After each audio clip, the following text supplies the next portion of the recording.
some extent? Well, um,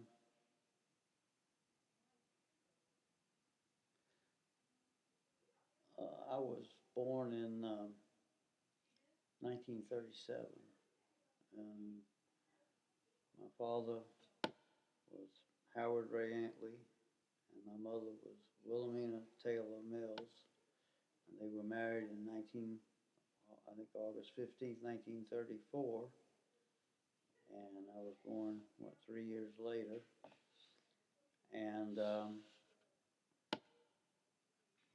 my mother went back to Virginia to have me, and she went to Richmond because her mother was in Mineral, and they had an obstetrician, and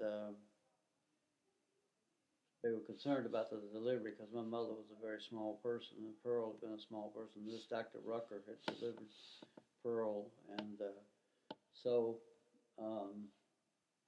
I had, as far as I know, a fairly uneventful delivery, and then the first place I went from there was I went to Oak Shade instead of South Carolina. So although I grew up as a South Carolinian, I was really born in Virginia, and my grandmother Mammy and Aunt Pearl tended to mother, and of course I don't remember the first picture that I can recall right now is when my first birthday. I was back at Oak Shade, sitting on that front millstone out in front. We were having watermelon. I remember. I'm 1 year old. Wait, the big one, yeah. Yeah, and where did that come from? I mean, do we ever know? Yeah, there was a mill down on. I asked Gan once, and she was down like, on. I don't know. Who'd you ask? I asked Gan once, like when I was really little. I was like, where did that come from? Why would you have a big rock there? And well, they had to grind grain, and so there'd be a mill to grind people's corn every 10 miles, so that's about as far as you want to go to grind. And down on the South Island River, there was a dam there, and they had that, and it washed out, I think, 1928, and probably those stones also wore out. Mm-hmm. And so they salvaged that, and so the Harrises brought it up there, probably on the back of a truck, one Saturday afternoon to be the picnic table in the front of the house. Which is a nice touch.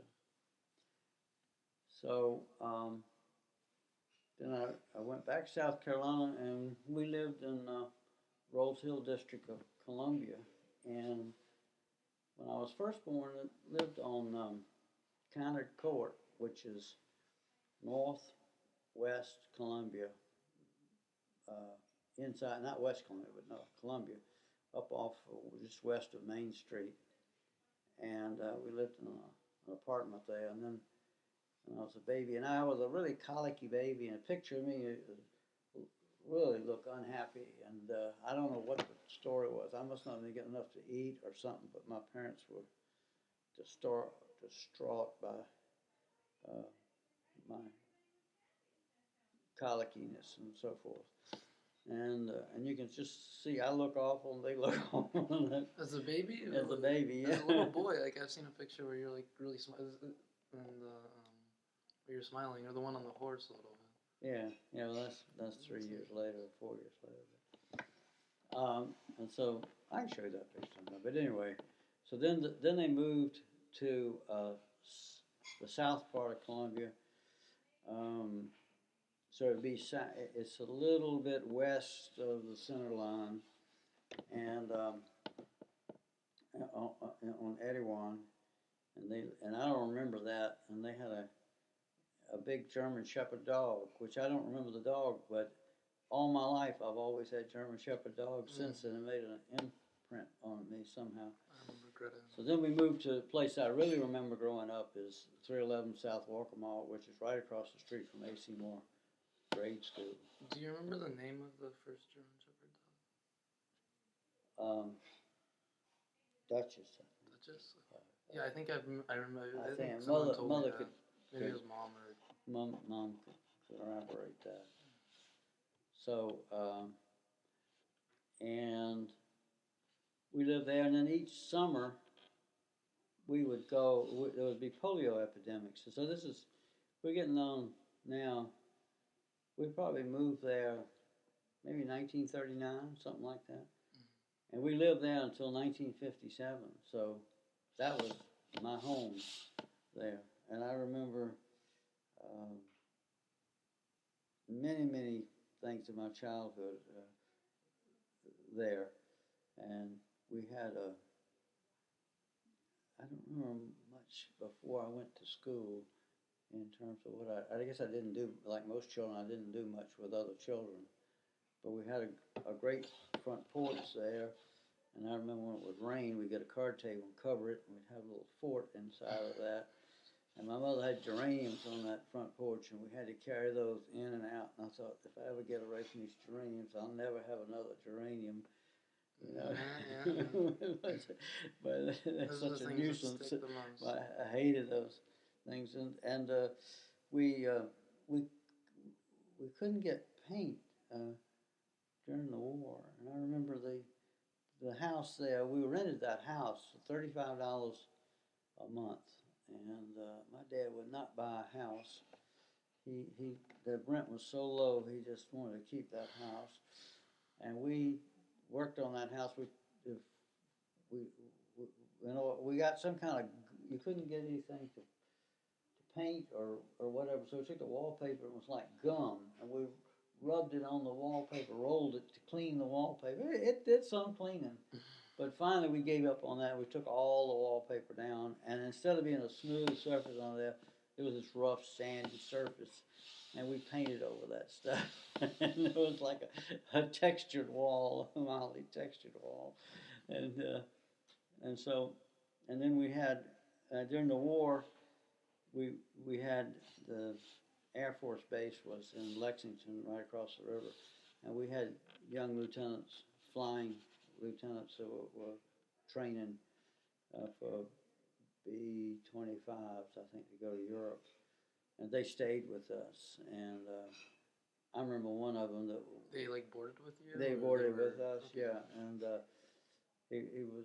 my parents were very fond of him, and he was very good to me and everything. And he went off, and I guess he was killed. We never heard from him again. Dad could never find him. Or whatever. So, do you remember his name?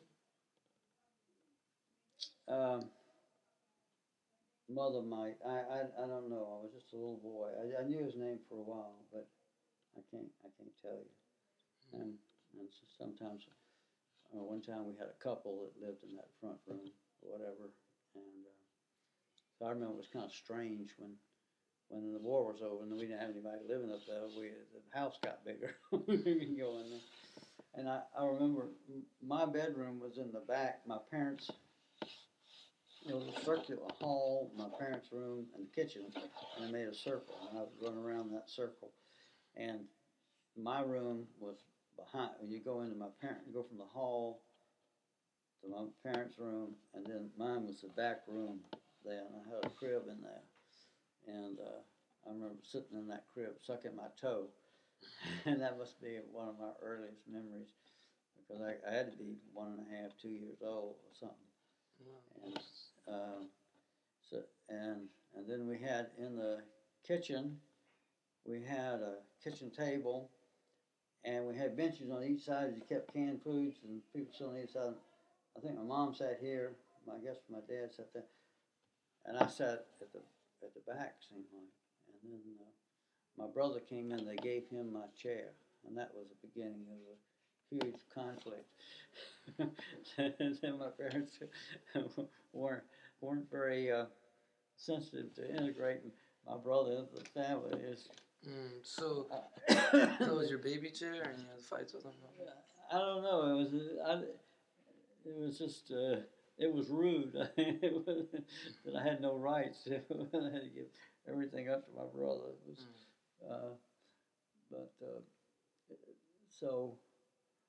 and something that's been a theme through your entire life is running. Did you start running then, or was that something that happened in high school? No, it's later that I start running. So we had to on our block, the people next door had no children, and then Arlene Miller and her brothers, they came after World War II, and then the next house was Miss Speed, and her children were all grown, and then the Withers were next up the street, and there were two girls in that house, and they had a playhouse in the backyard, and the next one, the Lemasters, and they had a handicapped child, and they ended up devoting their whole life to that child. And then across the street were the Thompsons, and their big thing was somebody broke into their house and hid in their house for a day or so before he attacked their dad, and he didn't kill the dad, and it got out of there.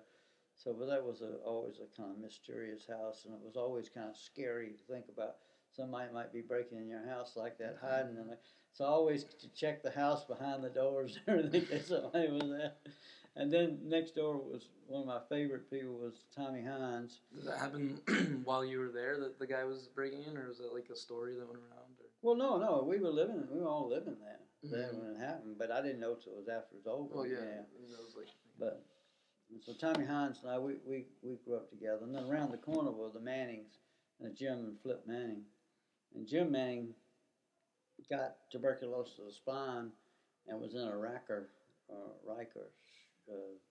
thing for a year or so, and he subsequently died. I don't know whether he died from tuberculosis of the spine or from something else. Flip Manning ended up being a fairly famous author. He wrote books about walking trails in North and South Carolina, and then Tommy Hines and I started a newspaper about, I guess, 1950, and we had the Neighborhood Star, and that was the first. Was that because your dad was into newspapers as well? Probably. Like, was that an influence a little bit? But we had paper, and we had we bought first we had what we call a hectograph, and you type a thing, and it would get a kind of ink on it, and you'd put it down on this gel, and the gel would soak up the ink, and then if you put paper on it pretty fast full of gel before it diffused, you could print off half a dozen copies, and we had a rough newspaper there. But then, man, we got a mimeograph machine. We were set. Mimeograph. But the trouble with it, the paper cost a penny a sheet, and we could hardly get a penny a sheet for our newspapers, and we had to get where we print on both sides. And I remember one of the problems was you print the thing, ink was still wet, and the next page got the back of the thing ink, and we had to figure out either put a piece of paper between each time we did it, or spread them out so they dry, and then use the other side for the other thing. But anyway, it was quite a deal. But we learned a hell of a lot on that thing. How long did that go on for? That summer. Do you have any copies of it? Like, I mean, did you I don't publish think every day so. or weekly? No, I don't think so. We had copies for a while, but I don't know. If Mother didn't keep them, I didn't, because I left and went on and never came back. So that,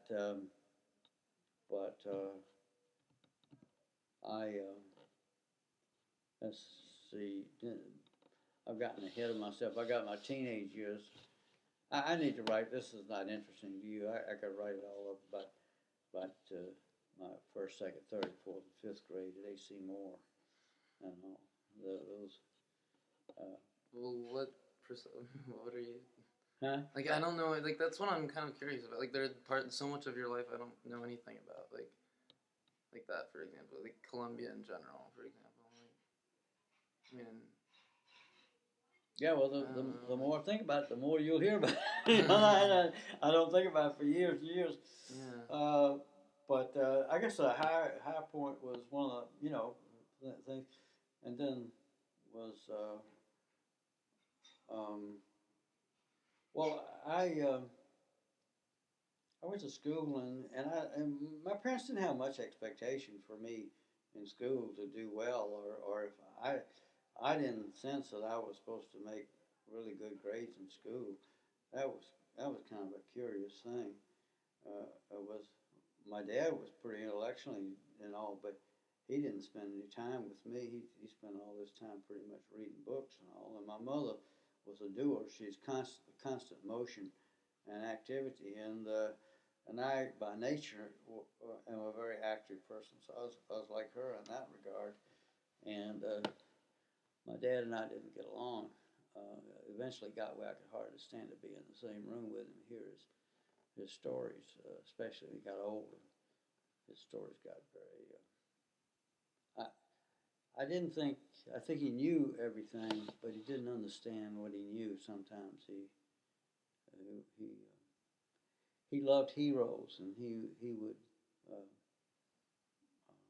see things in terms of heroic tales and epics rather than in terms of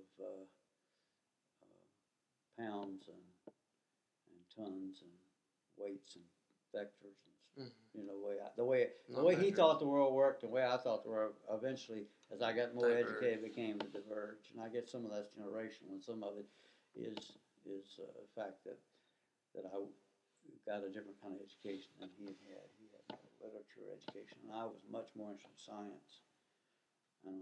When did you get in, when did you first get have contact with like science or maybe medicine? Decide that was what you. I mean, that's probably farther down the road a bit. Yeah, I mean, science, you better stick with.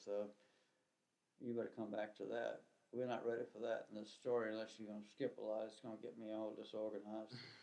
Okay, don't get disorganized. All right, so okay, then but I had a big upset. I'm getting ready to tell you about. I think my mother went over the first grade or something. Came back. I can't. It may have been the second grade. Said, "You're gonna pass." I said, what the hell? Whoa, why would anybody question whether I was going to pass or not? And it just seemed like that's axiomatic of the way things were going. Their expectation of what I could do was less than what I could do, and what I did do, and it was a disappointment to me. And some of this is colored, I'm sure. I didn't think all this at the time, but it's come as subsequent to that. And anyway, about the second grade, my dad went to Washington to work on the Washington Post. It was during World War II, and so we hadn't started reading that much in school, and I hadn't divided into reading groups. So, and I had a real good friend next door, Billy Cooper, and so when I went to Oak Shade and lived for a few months, I went to second grade up there at Apple Grove School, and two things happened. One is that they were already writing cursive, and so I had to pick that up without going through the steps of learning it, so I never did really learn cursive to write a nice hand, and my dad had terrible handwriting, so I ended up doing a lot of printing. I don't do a pure cursive. I'm careful to make sure what I write, if I'm writing it for somebody to read, that they can read it, and I don't. And so I don't do a pure cursive. I do, if I want you to read, I print it. And then the other thing was when I got back from Apple Grove, Billy Cooper said, "Come on, you be in my reading group." And there was 3 reading groups, and he said the second one. I failed miserably. I could not read. I had a terrible dyslexia and had a difficult time. Read very, very slowly, and could not read aloud until about the 9th grade. And then when I went through puberty and took Latin, then I began to read. But do you remember how that was? Like I was also I was slow at reading. Like I didn't learn to read until I was 6 or 7. Like my mom was freaking out about that. But like I don't remember like that moment when I changed. Like I was too young. Like do you remember like learning like when it was like, oh, I can read now or anything?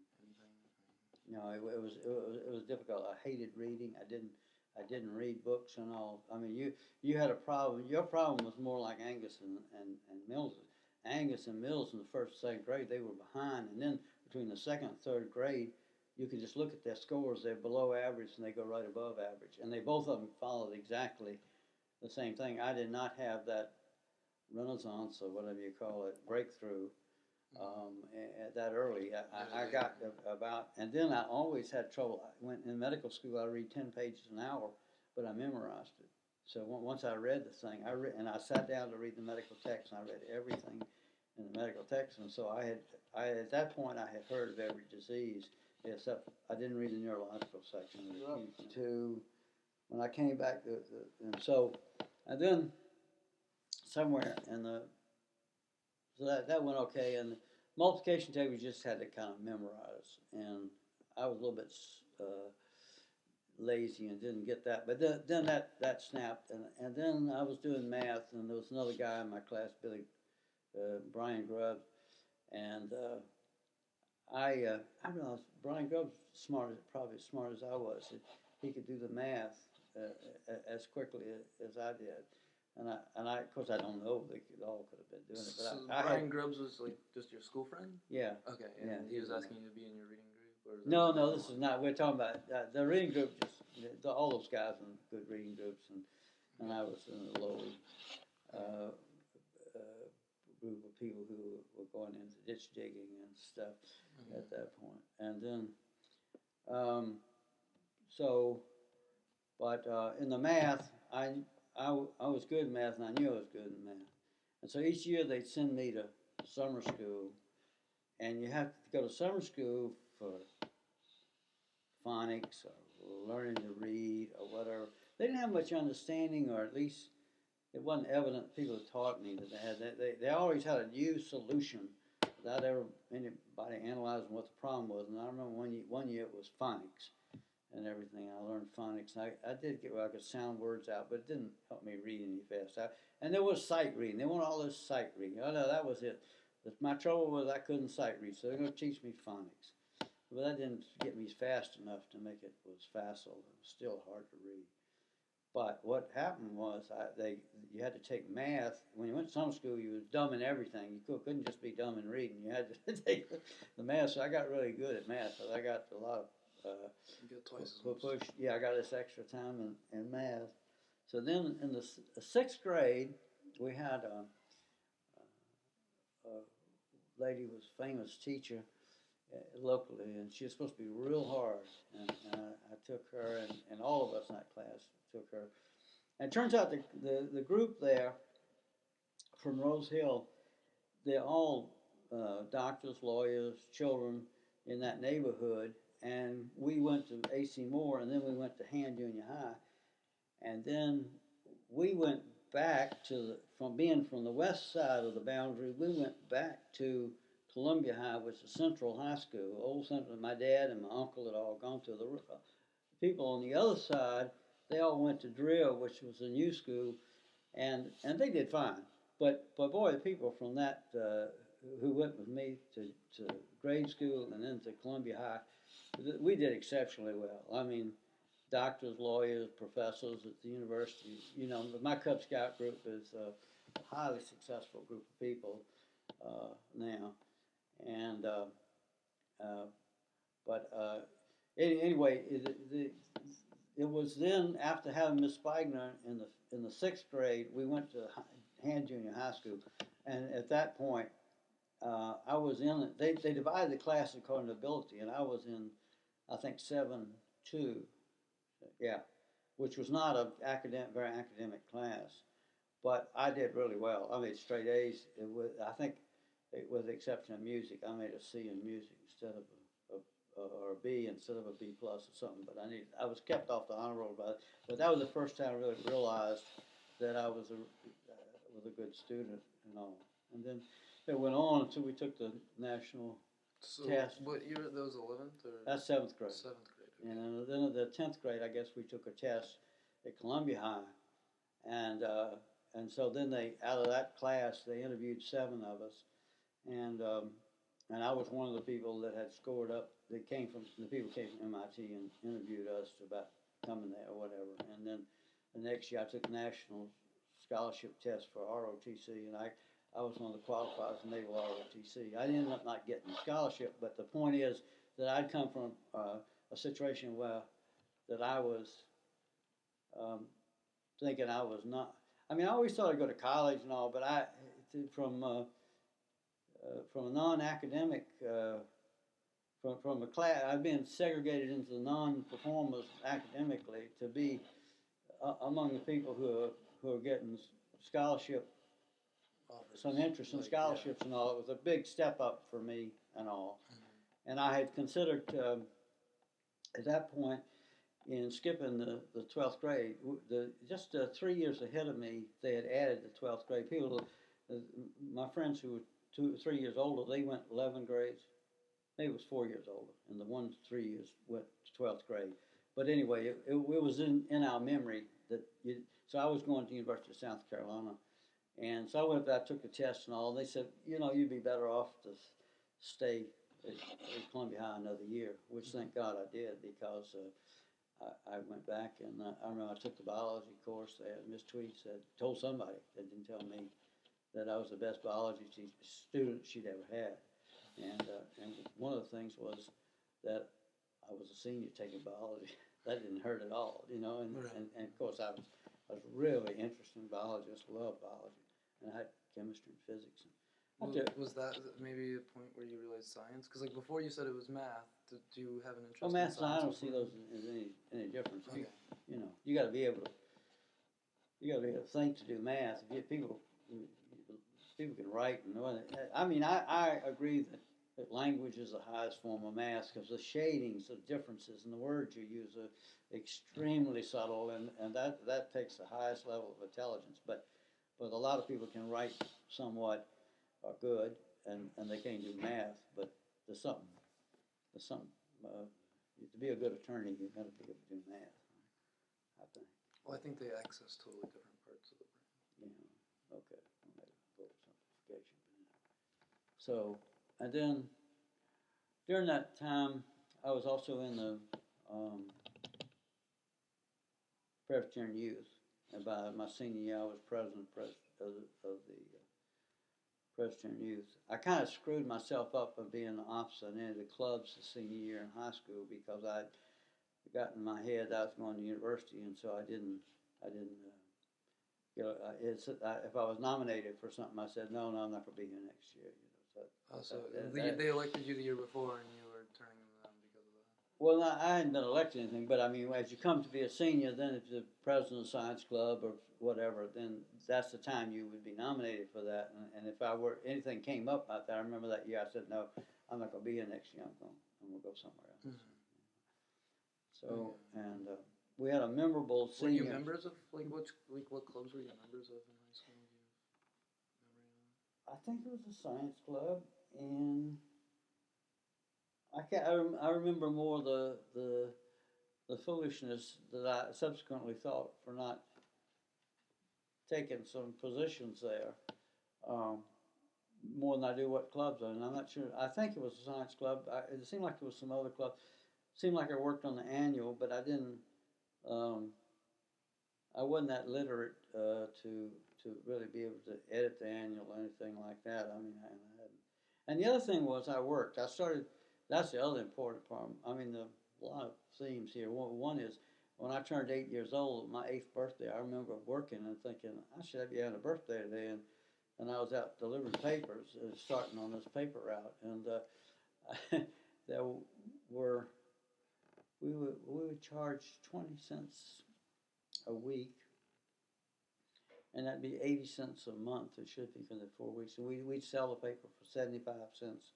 If you want to take it by the month, 75 cents. That's half cheap. You get the whole afternoon newspaper 6 days a week for 75 cents. That's about 2 cents a paper, And so I delivered that paper, and then I'd collect for it and all. And my dad helped me get started, and he was instrumental in doing that. But that was really too young to start to work in retrospect, whatever. And the other thing happened to be about 1949. I had buck teeth, and I had my braces put on to straighten my teeth, and that was one of the best things that happened to me, because it was terrible feeling to have teeth that stuck out. I felt really ugly, and so that was something that was wonderful. And my mom and dad were both behind that, and so that they didn't. My dad had that problem, and I think looking at pictures, I think his dad had it too. So that was a good. The Great Depression, you were like a tiny child for, but was there still a sense of that through? Well, then I think it was in the sense that my dad never wanted to buy a house, and actually he didn't buy a house till 1957 when I was already in college. I mean, and you don't need after your children are raised, you almost don't need a house, you know. And so he put that off, and he saw a lot of people who were in the Depression and went away to the war, came back and took chances. And my dad and Marianne's dad didn't take many chances. They didn't go off to the war, and they were held in place by the Depression. I think the war tended to free up some people. They saw a lot of people die, and or saw things at least move faster. And you know, that's what I'm saying. That it was a big mistake not to invest then. You know, like it was a mistake not to be invested in March of 2009, but it was scary after what had gone on. So I mean, I didn't get out of investments, but I sure didn't jump in March of 2009, which according to my risk-taking philosophy that you need to do that sometime, I thought it was going to be another dip, so I stayed out. But we'll see about that. It ain't over. Yeah, absolutely. But anyway, so okay, we're up to Hand Junior High School.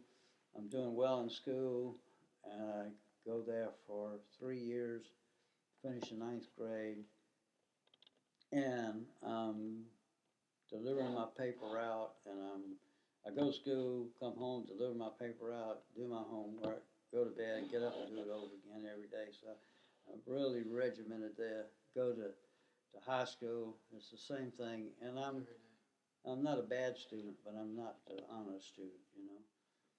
And but my scores are coming up. You said you were close to an honor student, like you just kept off. Well, I had certain things like Latin. A terrible time with Latin. You know, it was just awful, and it's because I didn't have good study habits. You had to sit down and really, you know how it is with foreign language. It's just brute force. You got to do that, and I did not have those study habits. And I didn't have those. What didn't come easy. I don't know any learning vocabulary in a language is ever easy. But those things are all. But I was doing well in math and science, and but I had an uneven pattern, and that continued to be my pattern until I got in graduate school, where I could take all science of what I was interested in. Then I did well in everything. Mm-hmm. So then I went to high school, and I just went to school and was kind of like a day student at a college or whatever, and then my senior year I decided I wanted to. I had a job. I moved up in the newspaper from a paper boy to being a circulation manager, and I had a bunch like of paper. Your dad was, yeah. Huh? Like your dad was. Yeah, and so I was district manager of Fort Jackson, and I had a bunch that summer. It must have been the summer of '54, and so I had a driver's license, and I'd take these guys. Wait, the summer of '54? Yeah. Okay. And I'd take these guys out to Fort Jackson, and see, I was about 17 years old, and the MPs would give me a hard time because they thought I should be a recruit or some thing. But anyway, they wanted me to kiss their ass and whatever. So I didn't get in the fricas, but I got honked off a couple times. My dad's he calmed me down a bit. But that was a dangerous job. The guy that did that before me was a murder in the back of his truck with that. The guys had a knife and they stabbed one of them and got his aorta, and he died back there. Wait, why would the people be attacking newspaper? There were other newspaper boys, and I don't know, they were squabbling. You wow. know, and I had these guys with great dreadlocks and long fingernails, and somebody told me they were acting as pimps, you know, and I had them working for me, and they want to borrow money from me, and when you lend them money, you never try to get it back. I mean, I thought about it. I think somebody told me, said, no, you don't want to do that. You know, if you lend them money, just give it to them. It's gone. You know, and so that was a dangerous thing to do. But it wasn't as dangerous as this day and age because society was a lot tighter and all. But things did happen.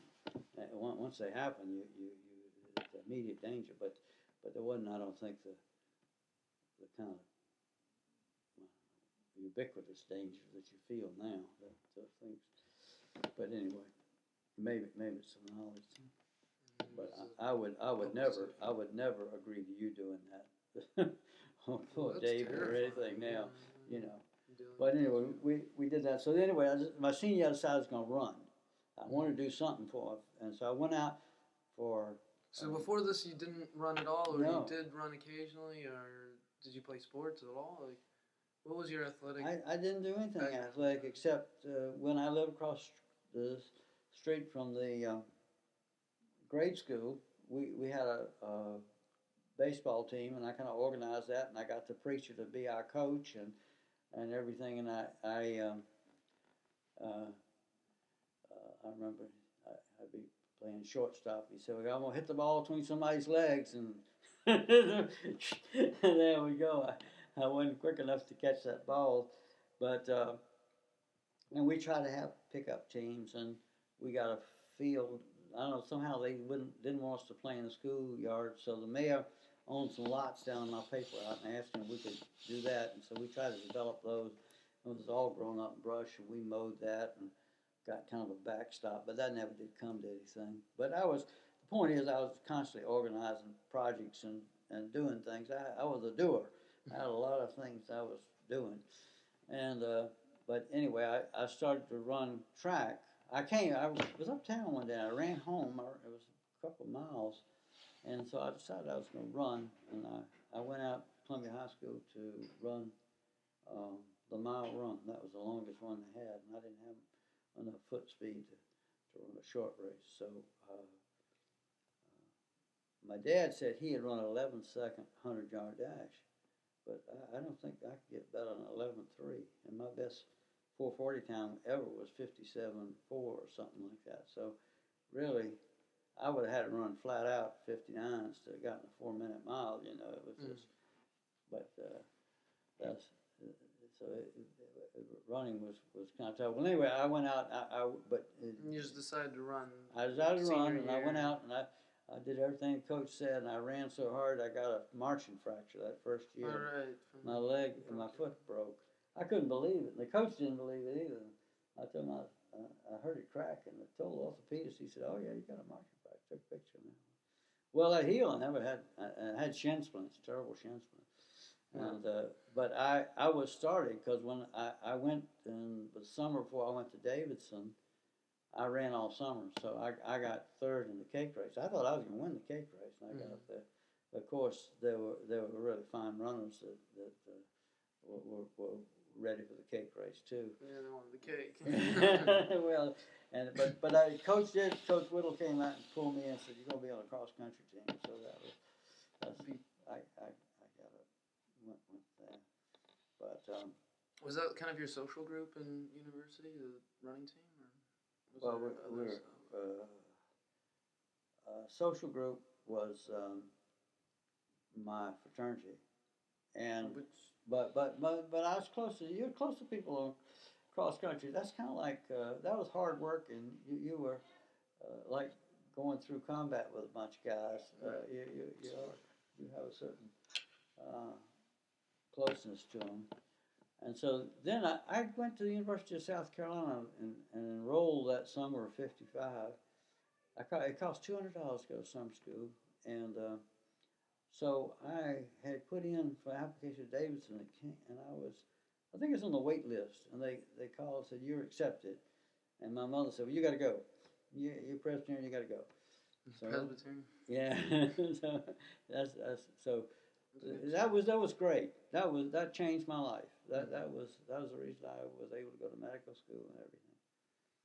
And so I went to Davidson, and I got third in the cake race, and I went cross country, and I was a biology major because I was scared I couldn't be a pre-med. I wanted to see it. I was cautious. After I told everybody I was going to college and I didn't go, with one other exception in my life, I got where I was very careful about saying I was going to do things before I knew I could do them. You know, and the same thing. I didn't tell people I was going to go to MIT till I got accepted. One other time I got my ass in a bind about that was when I was starting out in academics and writing papers, and I didn't have enough papers for my curriculum vitae, and I have papers written that weren't accepted. And I included those, and some of them never got accepted or fell apart or whatever. We never got together on it. And so after I got my papers up, I got a respectable number or whatever. I didn't want to ever get in the bind where I had papers there that I couldn't explain. So they had to be accepted before I ever put them on my CV. But papers pending, that was a problem. Somebody get that and interview you. Well, what happened to this paper? What happened to that paper? Mm-hmm. That's you can never explain. Either you're lazy, or the science wasn't any good, or you had a falling out with your major professor, or he died or something. Is dying. Nobody could help that. That's what happened with your PhD as a professor. Well, that was part of it. The other part is you don't want to don't leave the campus you get a PhD from until you got your paper. And if you go somewhere else and take another job, it's not 1 in 100 guys that can finish it. They just never do it unless somebody puts a gun. Rob Foy, they told him they were going to let him go at Rochester if he didn't get the PhD, and he went back and got it. But he's the only person I know who ever did that. Most people don't. And so you just stick with it. But before you went to Davidson, you spent time in Canada, right, with your uncle? No, I went to Davidson, and I was scattered out of Davidson. I went to the library and I studied every day, and Angus McBride and all these other guys that I was friends of mine had been to prep school, and they did fine. They didn't have to study. They had 1 semester or 2 semesters already. They knew it all, and they didn't. They were in good shape. But the good thing was that I made good enough grades to turn to pre-med. And pre-med is supposed to start in chemistry at Davidson that time. I took the biology first, and then I took the chemistry, and so I had pretty close to A average, as well as I remember, B plus, A, something like that. But anyway, it was good science grades. But then I had terrible time in German, and I had to take difficulty in English and writing papers and all. So I had, the point is I had spotty grades, and I had to compensate my science. But I had a good enough score that I could get in medical school, and that's what I did. And I did that in 3 years. Well, I took that first year, and I did okay, like I'm telling you, and then my uncle started helping me when I got at Davidson, and the mother told me to go, and Uncle Randy helped me. Uncle Randy sent me money. And so I had gone to Davidson. I was going to go 1 year and then go back to the University of South Carolina. And so I went to Canada, and I made $700 doing prospecting that summer in Canada. And we just lived in the bush for over 60 days. How was that? Like I've heard about that in passing. I've never heard like a detailed explanation of what you did there and what was. Well, I went and I put a sign up on the University of South Carolina. Anybody going towards Montreal, and this guy named Brad Henry from Brooklyn, said, "You can ride with me. I got a car, and I'm a scholarship student from New York down at University of South Carolina, and I'm going up there, and I'll give you a ride." And so I rode up there, and he took me in, and his mom fed me and kept me there, and they put me on the train, and I took that train that goes right up the west side of Lake Champlain to Montreal. Okay. And my uncle's secretary met me, and I stayed there a day or so, and it was in early June, and it hadn't been a breakup. It was late frozen, and so I can't remember the old guy's name, but it was the guy, he must have been 40, 45, and he got a Jeep, and it was a young guy named Jerry Dope, and if I could find him in Montreal, I hope he's still around. He's a Frenchman. Jerry Dope? Dope. Dope? Uh-huh. Dope. D-A-U-L-T, I think. It's like Dope, but he was a good Catholic. And we got in that Jeep and we drove for 3 days. We drove up to Quebec City. He'd drive 35 miles an hour. He could break it in. Okay. God almighty. And it seemed like we took 3 days. Straight shot, right? Well, actually, Sheboygan was straight north of Montreal as you fly. But to get there in those days, you have to go over to Quebec City and then back up and over. And that is the worst looking farmland up there. I mean, the snow was just melting and it looked like the hills were running down and stones sticking up everywhere. And it was like a backyard, people trying to farm on the side of a mountain. God almighty. I thought, well, man, I could learn French here because those people don't speak anything else. So they played the usual tricks on a novice. And I was trying to get coffee with milk, I think, and they taught me to say "la de chèvre," and of course nobody had goat's milk. And they'd go. So anyway, we got to Sheboygan, and we sat there, and the planes. It's funny, they love goats. We had huh? They love goats in Quebec. Yeah. They're always like cursing about. They had these airplanes with pontoons on and skis, and we were right in the midst. The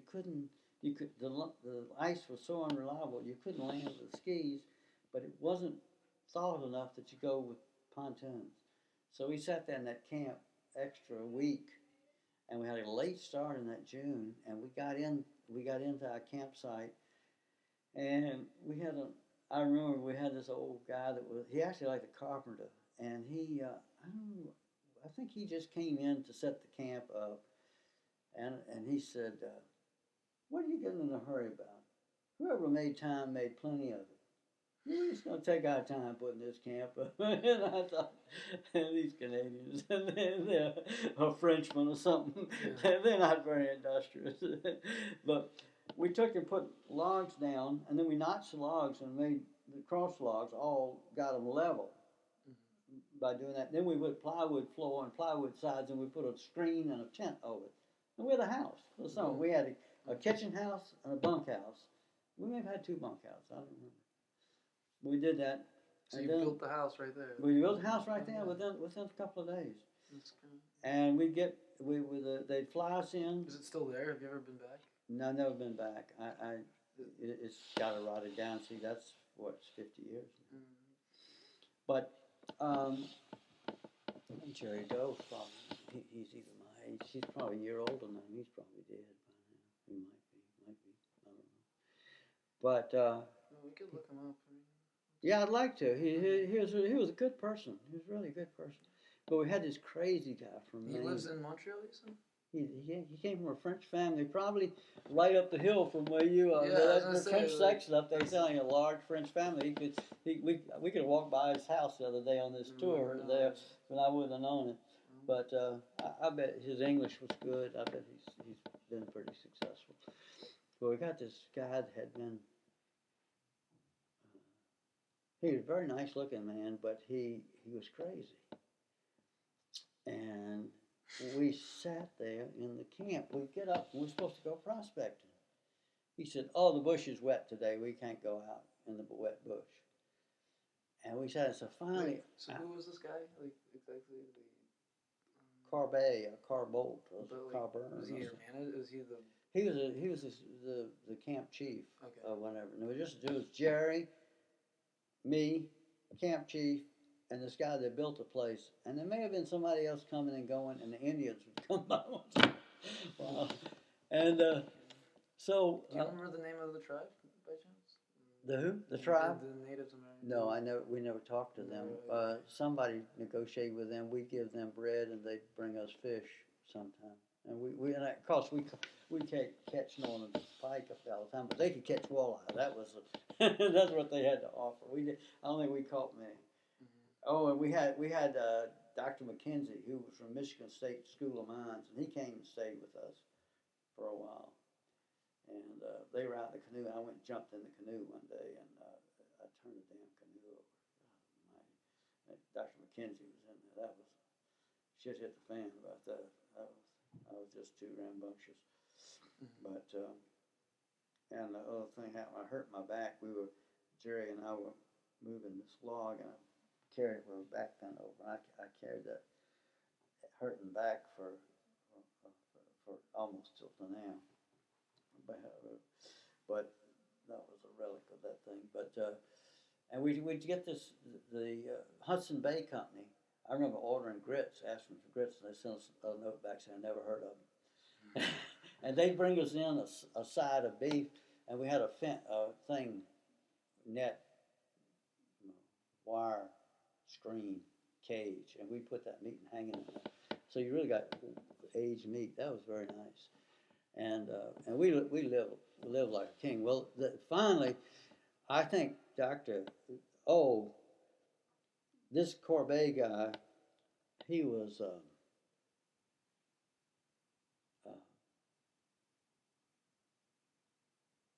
was contentious in other ways. He not only didn't do his work, but Jerry and I got really mad, and so I picked up an axe and shook it around or something. And so my uncle was president of the company, so I was. Otherwise, I might have been kicked out of there. but what they did was Dr. What's his name? He ended up getting this guy moved down there. We got a guy from Colby College in Maine, and he had been governor of Boys State in Maine or something. He was charismatic. I mean, he was a damn good guy. We went out. It could be shitting outside, and we went out there and started prospecting. We cut a trench 800 feet long up a damn mountain, down to the bedrock. Sometimes it was 6 feet. Sometimes you just scratch them all off. Looking for dikes and sills. Yeah. Where the quartz come up between there, because between the regular bedrock and the quartz dike, that's where your mineralization, if you had any copper or gold, which is the common things they found now. We found some asbestos. That's where it would be, and then assay it, and then they drill it. So we did that, and then I helped do a pack sack drill. Put that pack sack drill in there. We got down, I think, about 70 feet, got the core out, sent it out. I mean, that's pretty remarkable that we could take a core out of there. And then we had a guy come in, was a medical student and a medical doctor. He's a pediatrician, and he took off a month in the summer, and he'd come up there and be the dynamite man. And so where you couldn't get this trench, maybe we dug the trench with him, and he'd set off these charges. And all the years he'd done that, he had never had a charge not go off. He let me light one, and the thing didn't go off. That's really dangerous, Paul, when you have it, because when you go up there and you think it might still be perking along, it'll blow up in your face. And so he ran up there after we waited a half hour or so. He thought it was gone. I knew at the time, I sensed that it wasn't lit properly. I panicked. Rather before I got it really lit, I took off. Yeah. And so anyway, that's one of the things I was disappointed in, messing up his record. But if he could shove it off on me, which it was my fault. But he might have hung in there and maybe stayed with it longer. But anyway, maybe had no business letting me do it at that stage. But dynamite and that 20-year-old, and you got the other guy. Yeah, but anyway, we done it, and we blew up. Got rocks out of the way. We get down to the bedrock. We did it, and the black flies, they were so thick. I had a big hat like this, and I had a screen that went down, and you had to get that screen tucked in your coat, because they got in there, man, around your waist, and they would eat you up. You'd have a red. They just suck you dry right over where they could get in. Canada, Christ. I mean, and then the mosquitoes would come out of that. But then after July, about August, shit, they hardly existed. And people talk about the bush, going in the bush. I think you're a bunch of sissies. There's nothing to this bush. There's nothing. There's no rattlesnakes. There's nothing in here. There's not even many briars. It's a wonderful bush. I mean, except you get caught in the wintertime. But that wasn't the thing. I thought, man, South Carolina is a lot more hostile than this bush.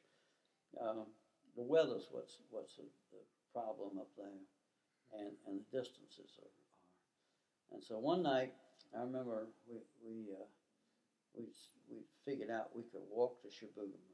See, we'd been out from civilization a whole month and whatever. And I shaved my head, and so I was growing a beard, and my beard was longer than the hair on my head. I think at least it looked like it. We went to town.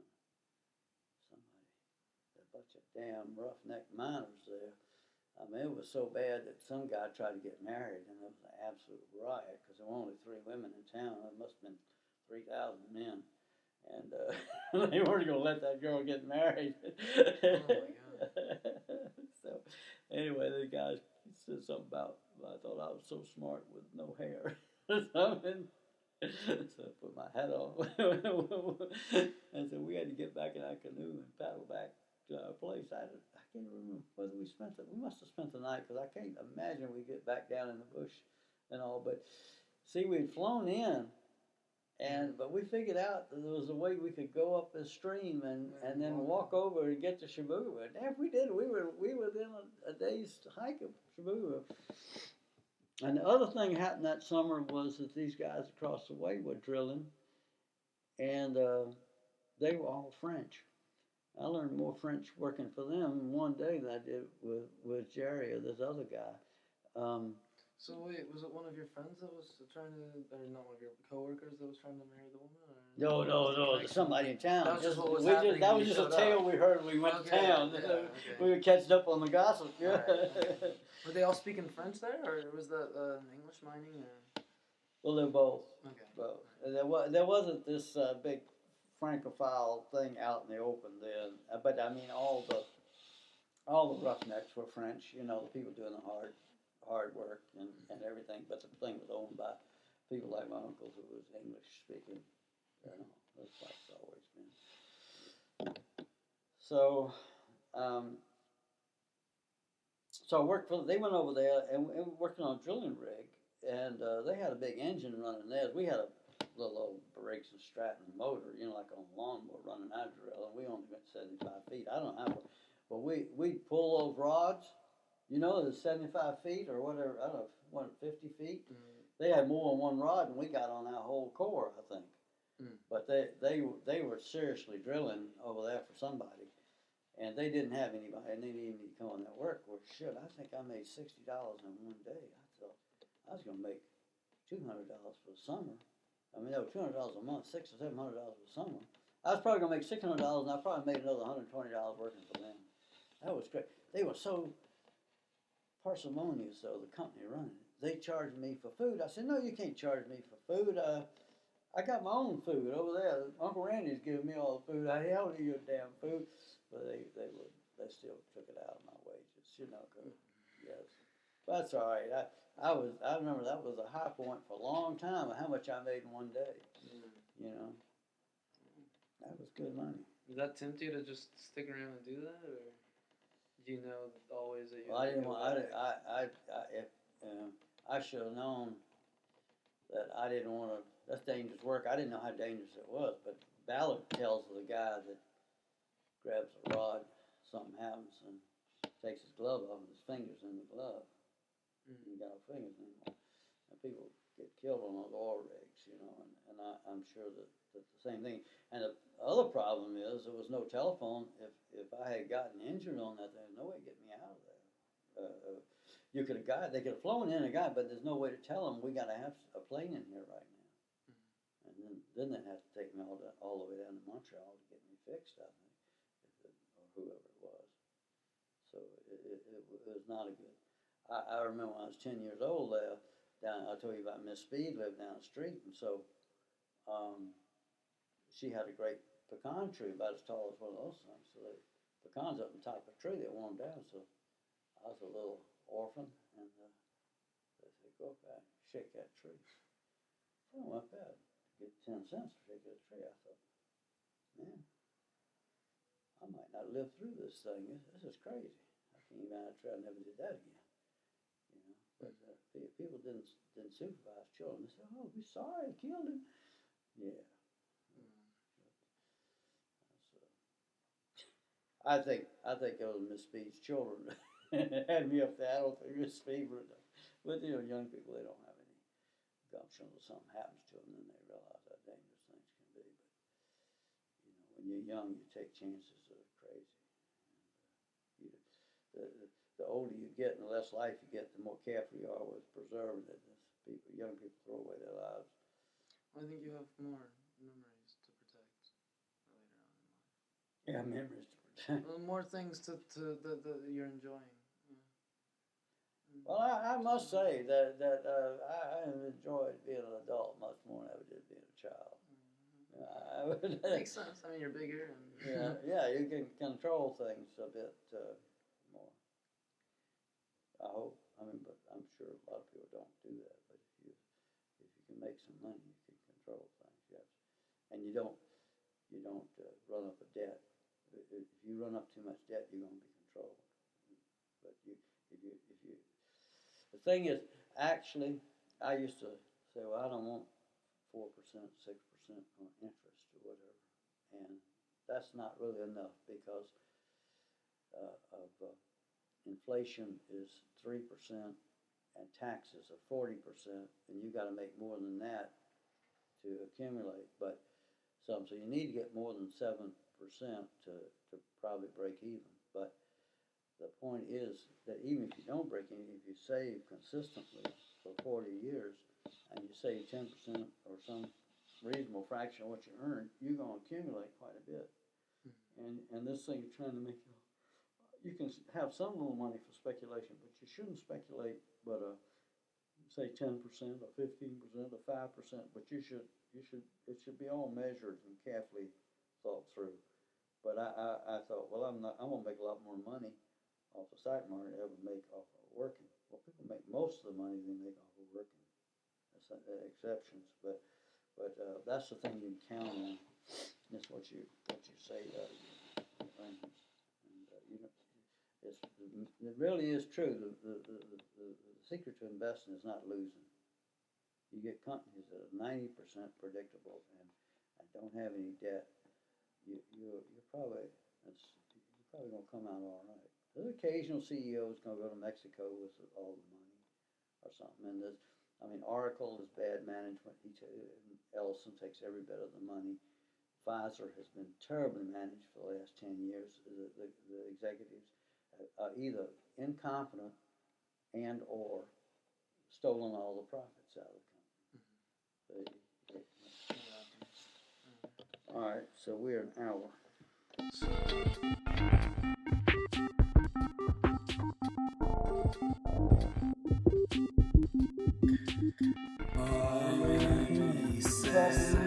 Miles under the sea. Maybe not, but I still see from 8 levels outside above you. You may be 6 feet under an 89. The Bible still tells me you walk with the stars. So I gaze up at the night sky, and I catch a twinkle like the spark in your eye. So my breath catches like you never left. When I reach out, the sky collapses in my hands. I am alone in your conscience. I slip away. I may be 7 miles under the ocean, maybe not, but I still see from 8 levels out above you. You may be 6 feet under an 89. The Bible still tells me you walk with the stars.